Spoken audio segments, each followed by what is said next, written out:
Welcome back, everybody, to BVarsity Live. I am your host, Trevor Horn, brought to you by Grapevine MSP and Motor City Buick GMC.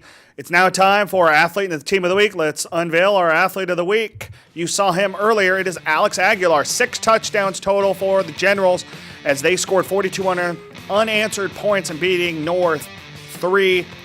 Shafter's got a big one coming up tomorrow night, and Alex Aguilar obviously will once again play big into that one as they take on Foothill at home. So Alex Aguilar, senior quarterback at Shafter, is our BVarsity athlete of the week. Moving on to our team of the week. You saw these guys earlier.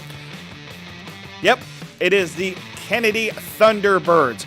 Man, oh man, did they come away with the big one. 41-19 win over Highland last week. The Thunderbirds are now 3-0. When you think about this team, they went 0-30 to start out the program starting in 2009. They have since the last 4 years won 2 section titles in Division 6 and been to at least the semifinals each of the last 4 years, and they're gearing up for another big playoff run. So our Kennedy Thunderbirds is our BVarsity team of the week. And now it's time to bring to you our entire BVarsity crew. I'm just kidding. Teddy and John are out on assignment, so I bring in the only one that matters. It is Josh Bennett. Josh Bennett. Hey. So, Josh, here we are, week 4. Yep. Of our preview and prediction segment, and I was going over this morning. I had a late. This week was weird. Memorial or Labor Day threw me off. Then I had to take Tuesday off because I got to work Saturday because of the Garces Memorial game. And these are things that you guys don't care about. But I didn't have those 2 days to really go in depth in the preview and predictions, despite the fact that this is probably the biggest week, especially when you talk about non-league football. And it doesn't mean that I don't care, because I was doing it this morning on the kitchen table. I was doing it at work. I was getting these things done, and I was looking at our predictions last week, and I was like, holy cow, you and I really did kind of hone in last week, because at one point I'm going through, and we're like 12-1, and then boom, we go into the High Desert League schools who are playing teams like Rim of the World and Rio Hondo Prep or whatever it is, and these teams that we don't know anything about in the 8-man games, and we just whiffed on all of those games and ended up like 16-8, both of us last week. Yeah, but I mean, nothing against the high desert teams, but we mostly focus on those. We don't have a clue of what we're talking about, really. Sorry, we don't. Yeah. You know, we're just looking at games and analytics. But when you talk about games that are here in the Valley, 12-1's good. 12-1's great. Yeah. And the only one we missed was, I really thought Taft was going to go up there and beat Tehachapi. Yeah. But, you know, the Warriors played some mountain football and beat them. So there you have it. We would have been 13-0 in those Valley. But here we go. So let's move on. Let's start off with our preview and predictions. And let's start off with the big Saturday game. Why not, right? Yeah, let's do it. So there you have San Joaquin Memorial team, 3-0. Very talented team. I have them ranked number 5 in the Central Section rankings, taking on Garces, ranked 18th, but a team that's 0-3. But that's heartbreaking loss to BCHS to start the season. And then they get blown out by the number 1 ranked team in the nation in St. John Bosco at home. And then last week on the road, they went on a 24-0 run, only to see it all just fall away on a last-second touchdown for St. Joseph. Yep. So here you have an undefeated Memorial team going against a winless Garces team. And on paper, this looks like a blowout. I don't feel like this is going to be a blowout win for the Panthers. No, because, I mean, Garces is 0-3, but they're not really 0-3. They just had a tough non-league schedule. Much like last year. They exactly. schedule up, and they take the lumps, and obviously you saw that it doesn't really matter when it comes to Division II in the playoffs, because they still made it to the semifinal. Now, I mean, they only had to win one game in the quarterfinals to beat Frontier, but still. I mean, you could argue that non-league schedule helped them beat BHS last year. So, I mean, it doesn't. Yeah. So... that was a big win. It's experience. They went 3-2. They finished third in the league behind Liberty and BHS. And so you really look at that Garces team and go, wow, this is a really good team. And that's why I picked Memorial to win, but I'm not 100% confident in it. But I have them winning 35-30. Yeah, I got 37-28 Memorial. I mean, Memorial is just a good team. I mean, there's nothing you can say about it. And Garces just keep taking those lumps, and it'll get better when league happens. The one thing I'm really looking towards in this game is to see how Garces responds after that heartbreaking loss, losing a game on the last play. Yeah, a game they obviously should have won. I mean, that was a 24-0 run that they went on late in the game to take the lead. Yeah, they scored the go-ahead touchdown with, 20-something seconds left? Yeah, and then St. Joe's comes right back and scores. I mean, that's an incredible seesaw battle, and that's the type of football game you want to play. Yeah. To get yourselves better, win, lose, or draw. Right. Yep. It just hurts you on the losing end of that, but I mean, we'll see. But I think Memorial's just a little bit better. So I will be out there Saturday night, so we'll have highlights and recap and all that right here on Bakersfield.com and the Sunday edition of the Bakersfield Californian. Yep. As always. Let's move into the 8-man games really quickly. Diana, if you want to move to the next one, please. So there is Desert at home against King's Christian at a Lemoore. I got King's Christian this one, winning 34-27. Don't ask me why I do. Yeah, I mean, I'll take Desert 34-20. Okay, right on. Moving to the other 8-man. Fraser Mountain got a win last week. They did, although you could maybe put an asterisk next to it, considering how limited that Cayuma Valley team was. Yeah, because they have 8 guys They had, on yeah, the team. 8 guys Literally dressed. 8 guys on the team. So Yeah. here they have to play Valley Christian out of Santa Maria, and I've got Valley Christian winning this one 27-20. Yeah, I'll take Valley Christian 30-16. Okay, let's move on. Rio Hondo Prep at Arcadia. Is that a River and a Honda Accord put together at a high school? I don't know. It's possible. Okay. That's a really bad joke. Yeah. But you're welcome. So they will It's certainly host. no Rim of the World. Yeah, they will host Boron. So Boron goes from Rim of the World to Rio Hondo Prep. Rio Hondo Prep, undefeated. Boron lost handily the past 2 weeks after a season opening win. There you have it. Yeah. I have Rio Hondo Prep winning 40-20. 44-24, in the words of Teddy, RHP. Yep. So Teddy's out doing work, whatever. Yeah. We both have them winning by 20 points. Okay, moving on. Back to 11-man football. Here is Rosamond at Vasquez. 2 teams, both 1-2.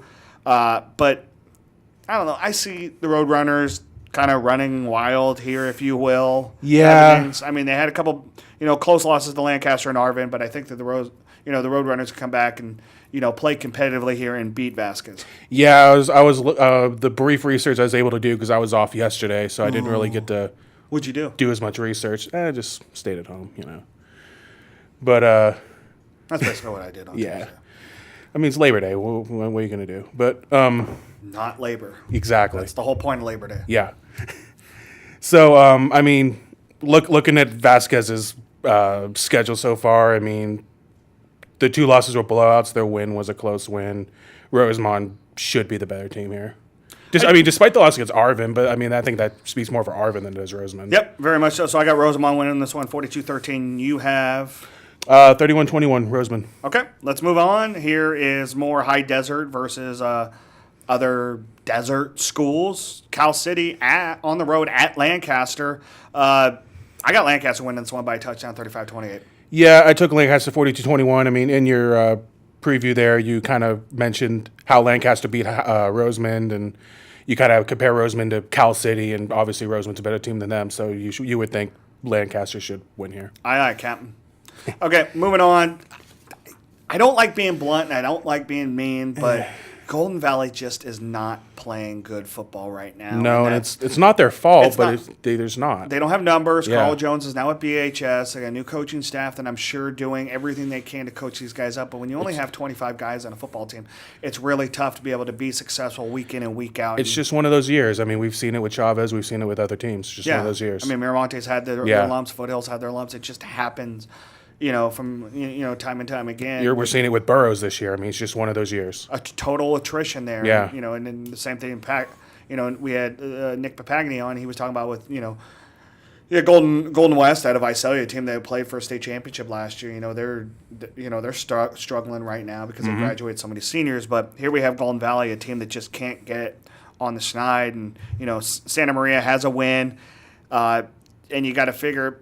Okay, maybe that's the one thing that's going to, bring them atop. The only thing you could think of is maybe a team from the coast comes in and it's 100 degrees and they're just not used to it. I just don't know if that's going to factor in. No. So I got this one, a low-scoring game. I got Santa Maria beating the Bulldogs 20-7. Yeah, I might be a little mean on this one. I had 42-6 Santa Maria, but I mean, like you said, this probably is their best shot at winning, but I don't think it happens. Yep.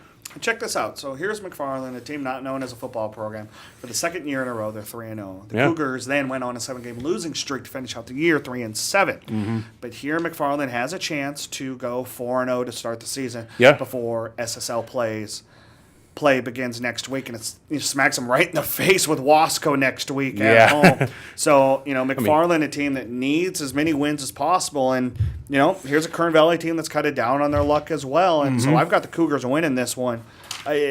14-6. I don't see it as a high-scoring affair. I don't think either offense has really shown me much this year. But I think McFarland just has the edge here. And, going 4-0 can do a lot for a bunch of kids that maybe aren't football-savvy players. Absolutely. And, I mean, you could say whatever you want about McFarland's non-league schedule, but they're winnable games, and they're winning these games. And, yeah, it'll be a different beast next week when they start SSL play. But for now, they're picking up the wins they need and hopefully gives them some decent playoff seeding. I'll tell you this. The East Yosemite League is nothing like the South Sequoia League.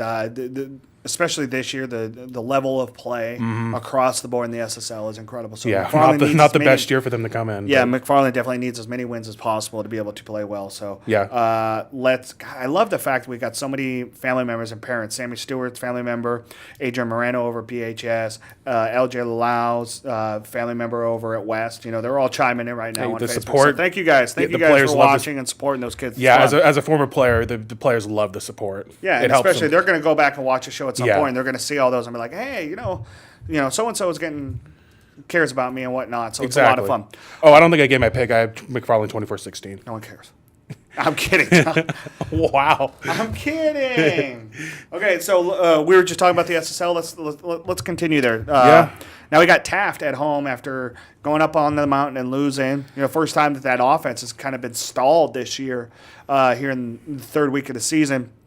And so Taft's 2-1, playing against a Coalinga team 0-3. What better to get off to wash away the first loss of the season than to play in a winless team like Coalinga? Yeah, a winless team at that couldn't score against McFarland. So nothing against McFarland, but Taft should handle them easily. Yeah, so you're likely going to see Taft just score at will like they did the first 2 weeks of the season, not the 14-point output they put up. It'll probably be. And I think that win for Tehachapi really kind of showed playing up against a BHS team. Strength of schedule and seeing when you see a really fast team, it slows everything down. So I wonder if that one really did something for Tehachapi there. But Taft, I think they're going to come in here, and the Wildcats are just going to run wild here. And I've got it 42-13 over Coalinga. I got 44-14. I think it'll be similar to the Cal City game, just less garbage time touchdowns. Yep. Okay, let's move on. If I would have asked you when fall camp opened on July 23rd, this game between Wasco and North, one of the teams was going to be undefeated and the other one was going to be winless, would you have said it would be Wasco undefeated? And No. I mean, look at our first week picks. We all thought Tehachapi would beat Wasco, and here we are. So Yep, so here we are. Wasco, a team that's already blown through their bye week, but they are 2-0 and playing very well and, doing it in Wasco way. They've attempted 4 passes, 2 completions, 1 touchdown, ran the ball 78 times, averaging almost 9 yards a carry. So they're doing very wing tee, triple veer, Wasco ways, and they're winning football They may have a games. new coach, but the old mentality is still there. Yep. Joel Rocha leading the way, averaging 122 yards a game.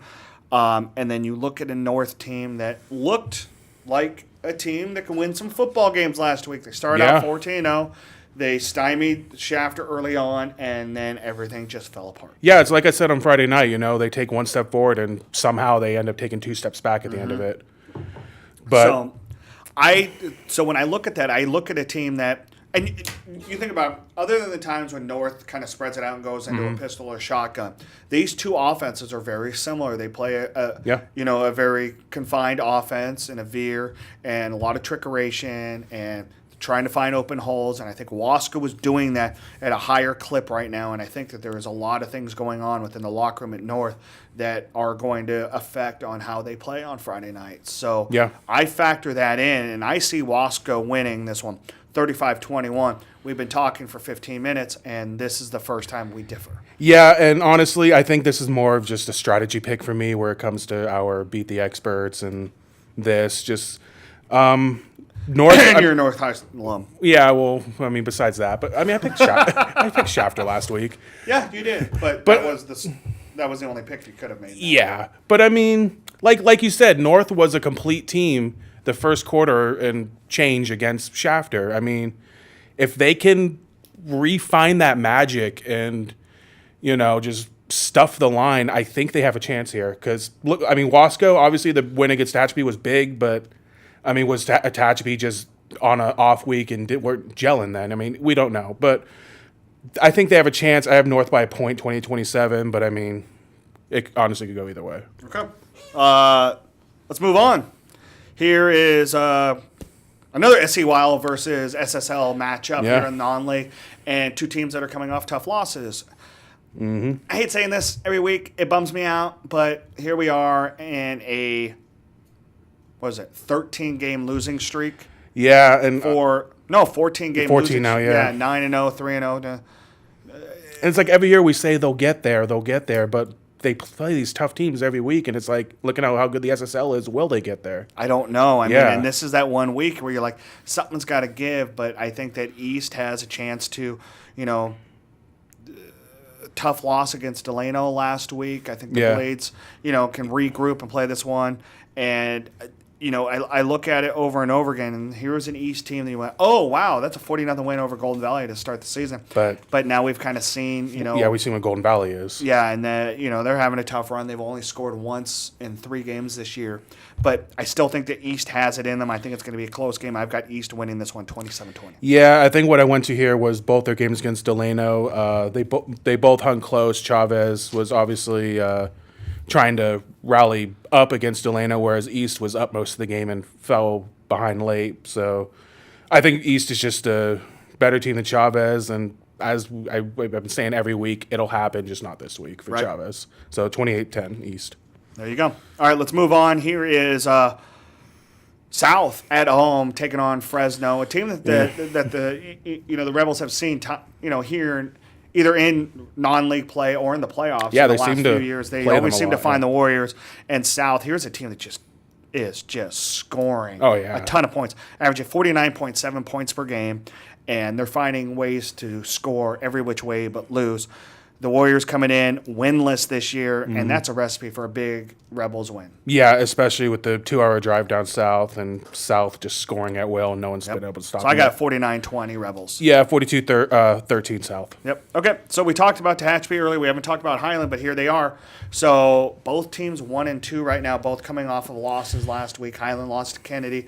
Tehachapi's coming off a win. I apologize. Yeah, they beat Taft. Yeah, so they beat Taft last week. So two teams that are 1-2, and Highland, a team that kind of got hit with the graduation bug last year. Tehachapi, coming off a huge loss to BHS, 57-7, in a team where they just they were overmatched before the game even started. Yeah. But maybe the Warriors learned a few things off of that game, and they were able to stymie Taft, and they played a good game. They scored points, 34-14 win, and then you look at Highland, do they have it, to get back? And they can throw the heck out of the ball. They can run the ball. But, this is a game up on the mountain. It's a little bit cooler up there, and I think that really kind of factors in. And, John Meta sits in this, in his chair every week. He's not here with us right now, and he says, never bet against Tehachapi at home, and I'm not. So I've got Tehachapi winning this one, 27-23. Yeah, I mean, I'm going to go Highland here. I mean, again, with the strategy pick, but it's honestly, this is a real toss-up for me. I think this is the toss-up of the week. In my opinion, both teams, I feel this is an early season must-win for both of these teams. Yeah, very much so. But even Highland's losses, I mean, Shafter, a team that they hung around with for most of the game. Kennedy, not so much, but those two are the class of the SSL. Tehachapi, I think the SEYL is really kind of shaping in the form right now, and you see South right at the top. Oh, easily. And Northeast and Highland kind of battling there for the number 2 position. Yeah. Maybe that even dwindles down to Highland and North, depending on how well North plays. But, yeah, I mean, Highland needs this win. They do. I think Tehachapi needs it too, honestly. Because, the SYL is no cupcake either. No, and I think if we see the Highland team that played Shafter compared to the Highland team we saw play Kennedy, I think they could pull this out. So I got 27-24 Highland. Okay, moving on. Another SSL versus SEYL matchup this week. Miramonte team that's coming off a bye, much needed bye after 2 blowout losses to start the season against 2 of the top teams in Division 5 in Kennedy and Shafter. Arvin, a team that, they won 2 games last year, and here they are 3 weeks into the season. They're 2-1. Here come the Bears. Here come the Bears. So when you look at this one, Miramonte, yeah, they get the week off. They can prep a little bit longer for the Bears, but I think that Arvin is running the ball really well, and it's going to be really hard for them to be contained on defense by the Lions, and I've got Arvin winning this one 27-20. Yeah, I got 31-6 Arvin. I think it'll go more of Arvin's win against Foothill, which I believe they won 20-0. Yeah. So, I mean, Miramonte obviously struggling. Arvin hitting their peak right now, and they're not going to go down anytime soon, probably until SSL play. Yep. All right, so there we have it. We both have Arvin winning. Moving on, here's the game that we talked about earlier with Nick Papagni. This is a great game. This is two of the top 4 teams in Division 5, 2 teams that are really kind of – and you're talking about – we're going to get to in these last 5 or 6 games, we're talking about playoff positioning, and they're going to be doing that here on September 7th in this one. So you got Liberty Madera Ranch's team that's won 3 section titles in Division 5 and Division 4 over the last 8 years, and you've got a Kennedy team that won 2 Division 6 titles in 2014, 2015. None of those players on the squad right now had anything to do with any of those games, but the coaching staffs did. Yeah. And that's the biggest thing, is that they have winning traditions there at both of these schools. And I think that factors into a lot. I think Liberty Madera Ranchers is a more physically gifted team, whereas Kennedy is very much in shape. Yeah. Very fast. Very conditioned. Yep. And they don't play both ways. They have one two-way starter. Yeah, and for a Division 5 team, that's huge, especially when you start getting late in the season. Because those dudes, a Tyreek Walker, he's not getting tired late in the game like another running back would in a Division 5 opponent, because those guys are having to play both ways a whole darn game, where these guys at Kennedy have a chance to take a breath. Yeah, they can rest up. Yeah, exactly. And I think that really kind of factors into this one. I think it's going to be a barn burner, and it's going to be the team that can play most successfully and most efficiently in the fourth quarter. Yep. And I think Kennedy pulls this one out. I've got it 42-40. Yeah, I literally agree with everything you said, and I'm just not just saying that. Like, I really do. And I got Kennedy 38-30. Got to favor the home team in this one. Okay. Let's move on. Another SSL team that's playing really well and is a top 5 team in Division 5, and that's Shafter. And they're playing against a Foothill team that just does not look good. No. Alex Aguilar really did show us last week how good he can really be. He's got a great right arm, but he's so elusive running the ball and gets away. And he's playing both ways. He's playing shutdown corner. And that team's stacked. Jackson Sanchez, great wide receiver for them. Yep. Great defensive back. They've got good line play, and I think they're playing really great football. And get out of my darn head. This is the first time, Josh, this season we picked a score. Remember, we do these completely separate of each other, and he never sees mine until he comes onto the show or they get on the website, and I don't see him until after I'm all done doing my pick. We picked both of this 56-6 with Shafter winning. Yeah, I mean, let's be real. I mean, Foothill still trying to get over the mountain. Shafter is on top of the mountain. Yep. They're not taking him down. Yep. All right, let's move on. Speaking about a team on the mountain, well, kind of the coastal hills. Frontier's heading out to a trip to the Central Coast, and they're going to be at Atascadero. And what better way than for a team to break a 2-game losing streak than to play a winless team, right? Yeah, especially a winless team that completely fell flat against Stockdale. Yep. And so when you look at it, you got to think the Frontier is a better team than Stockdale this season. And I think that's going to be a great rebound for a Titans team that needs wins before they head into SWIL play. Yeah, that played well first half against Ridgeview, too, before succumbing. But yeah, I mean, you give up a 94-yard touchdown on the ensuing kickoff in the third quarter. It kind of sets the tone for uh-oh. Yeah, but this isn't a bad Foothill team. This is a good Foothill team. Frontier. Or Frontier, yeah. I'm It's sorry. okay, Josh. We just got done talking about them. It happens. Okay, so Frontier. I wish Foothill was good, honestly, but this is a good Frontier team. And, I mean, you look at their win against Sunnyside. Again, Sunnyside's probably not as good as we expected. Heartbreaking loss against Paso Robles. And then, obviously, the Ridgeview game, first half, they looked good. So, I think they'll take care of business 35-20. Yep, and I got a 38-15. So, both got Frontier winning handily. Let's move on. Independence. It's a team that hung with the Arroyo Grande, very good, undefeated Arroyo Grande team until 8 minutes left when a couple things didn't bounce the Falcons away and they lost 28-14 when it was tied 14-14. So, you walk away and we talk about teams, learning from losses. And I think Independence is another team that's going to learn a lot about themselves and has learned a lot about themselves. Talked to Coach Tyler Schallhabel earlier today, and he talked exactly about that. They know what they're good at, and they need to stick with that, and that's getting the ball to their playmakers. And I think you're going to see that a lot with Armani Denweed, Malik Duluth, David Hernandez. I mean, you've got a lot of great athletes on that team, and they're going to do exactly what they need to do and score points at will. I've got Independence winning this one 42-20 despite the big win for Stockdale last week. Yeah, I mean, obviously Stockdale coming off a huge win, good for them. They found some success. I think the only negative Independence could take away from last week was now there's a blueprint teams can use to stop their firepower of an offense, because, I mean, they're dropping 40, 50 points and then 14. So there's a blueprint for you guys playing Independence in the future. But I think Independence takes care of business 45-27. Yep.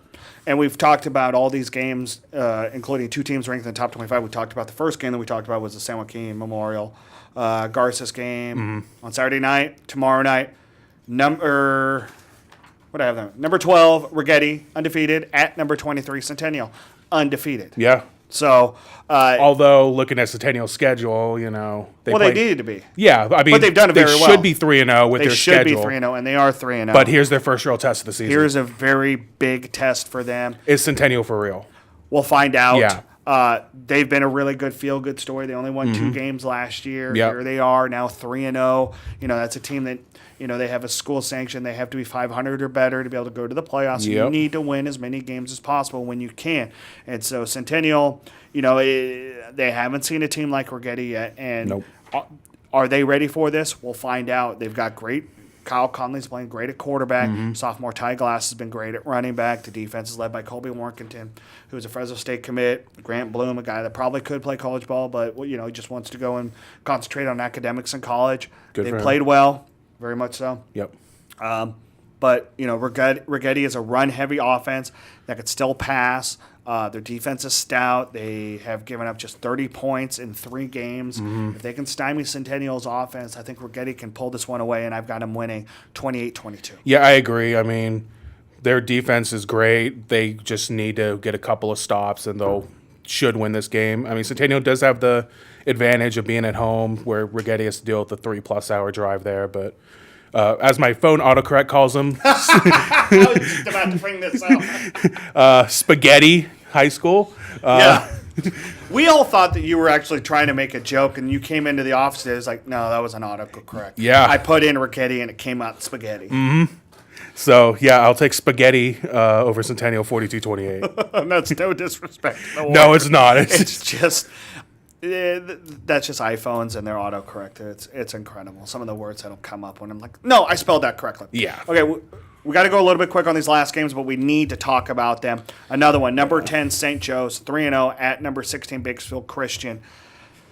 Something's got to click right for BCHS after that, you know, week 1 win over Garces. Yeah. And, you know, you got to... But then again, I think they're in the same boat as Garces. They have this insanely tough non-league schedule. They still got to play Oaks Christian. Yeah, that's not easy. No, that's not. And they've got one of the best running backs in the West Coast and the best senior recruit in the nation in Kevion Thibodeau. And that game is going to be on an ESPN network game. And, you know, they got to win. They got to win some games because the SYL is not the SSL. So they got to start winning some games. It's a very talented team, and they are a good football team. Although, to be fair, the SSL isn't the SSL of past either, but the point stands. Yes, and St. Joe is a team that needed a last-second, you know, ditch to beat Garces last week, and is it going to come down to that again? I don't know. I mean, here's a road game. You know, BCHS gets to play at home.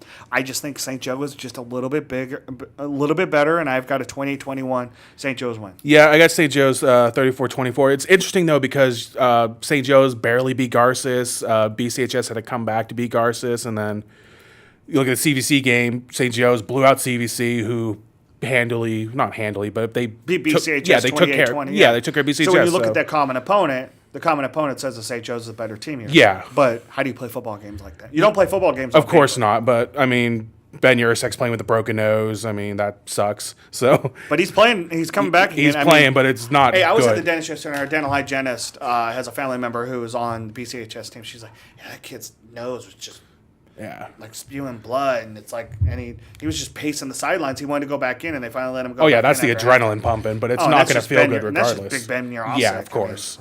That kid is just an incredible football player. Yeah, he is. But yeah, we both got St. Joe's winning this one, and we both could be wrong. We could, but next week is not going to be fun. So if they need their win, they need to get it now. Well, I mean, it'll be fun in the fact that they get to play on ESPN. But well, yeah, but I mean, like on it's going to be a tough opponent next. Yeah. Against Oaks Christian. They need this win, but they're very much so. And I actually think that game is in 2 weeks. I think they have a bye next week. Okay. However, regardless, I should say. Let's move on. Biggie. Number 2, Bakersfield High at number 1, Ridgeview. This game has been one of the better non-league contests between two Kern County teams in the last 4 or 5 years, and this is another big one. And there's a lot of emotion when you think about Taj right now starring at Ridgeview after being a 2-time BVarsity first-team all-area wide receiver and defensive back for the Drillers. Yep, exactly. And you have a BHS team who went down and beat up a very good Paramount team despite turning the ball over 3 times. Cam Williams started throwing the ball well, completed 7 of 10 passes for 234 yards, 3 touchdowns. 2 of those passes both went for touchdowns for 112 yards total, Carl Jones. Yep. And you just look at the talent that they have, but Ridgeview is a very talented team. We saw what Anthony Ramirez can do in the past game again. He's playing very well at linebacker. Taj Wright's there. Justin Henzo is playing well at quarterback now. Dalen DeGraff, Elijah Williams, Alexander Williams. I mean, you go down the line, BHS. Keontae Bell had 2 interceptions last week. Isaac Jernigan has been phenomenal for them. So is his older brother. I mean, you just go down the line, Wesley Wilson. I mean, this is 2 very talented teams, but I think it comes down to who has the most momentum going into this one. I think BHS has a lot more momentum going into this one than Ridgeview does. Yeah, I agree. And looking at this game, it was circled as a big game for me, probably until the Ridgeview Liberty game, because we could probably say BHS Liberty are probably near the same level of talent. And we thought Ridgeview would be able to take care of Liberty, and then they fell flat 38-0. So, I mean, I honestly don't expect anything less against BHS. Right. Who's arguably a better team than Liberty. Yeah. Definitely a better defense. Yeah, and you could argue that very much so. And I'd be the secondary BHS is better. Yeah. But the front 7 at Liberty is tough. But They are, but they gave up nothing. Yep, exactly. So you can't go anywhere. So you've got 40. I've got it 42-21 BHS over Ridgeview. You have it. I got 34-14, but I think BHS takes care of business, and Ridgeview's points probably garbage time points. Yep. Okay, we got one more game to go to, and it is enormous. Yes. In every sense of the word. You have Buchanan coming in 3-0. 2 of the best football players, bar none, in the Central Section, Jalen Cropper and Kendall Milton, and a team that went to the Central Section Division I title game last year. I love this. I didn't realize that their sophomore quarterback is Deshaun Stevenson's son. Oh, wow. Yeah, who graduated a year after I did from Washington Union. So you have a Liberty team here, a team that learned as much as they could have learned in a loss to Mission Viejo, and has come out, and that defense has not given up a touchdown. The defense has given up. The first string defense has given up 1 touchdown in the last 10 quarters. When you think about the second half of Mission Viejo and then the last 2 games total, that's the first impressive. string defense has only given up 1 touchdown. And that's how you win games. That's exactly how you win games. Defense wins championships, and Liberty's got an incredible defense. They do not have Hunter Riley this week. He was suspended for 1 game after allegedly throwing a punch against Clovis West last week. Connor Matzke will come in and fill his void. Matzke, we saw last week, had that big 56-yard touchdown catch 2 weeks ago over Ridgeview as a wide receiver for Liberty. And when I look at this game, I look at momentum and I look at 2 teams that run the ball really well and who runs the ball better and who stops the run better. And Liberty wins it on both sides of the ball, despite the fact that maybe you have higher-end talent on Buchanan's team, but you have the better overall team in Liberty. Yeah, I can agree with that. So I've got Liberty winning this one 28-24. You've got... I got Liberty 38-27. Here's your first preview of D1 playoff football right here. Yep, very much so. And with that, we're going to end it. BVarsity Nightly tonight. We're going to have girls golf highlights and SWL over at Sundale. For Nick Papagni, thanks for joining in. For Diane Rodriguez, our director. For Josh Bennett, being the only one that was man enough to come on the show this week. Teddy and John, you're on alert. I am Trevor Horn. You guys have a great one. Don't forget, post-game show Friday night starts at 11:15 with this week. Bunch of stuff to talk about tomorrow night. BVarsity Nightly tonight. We'll see you guys then. Bye-bye.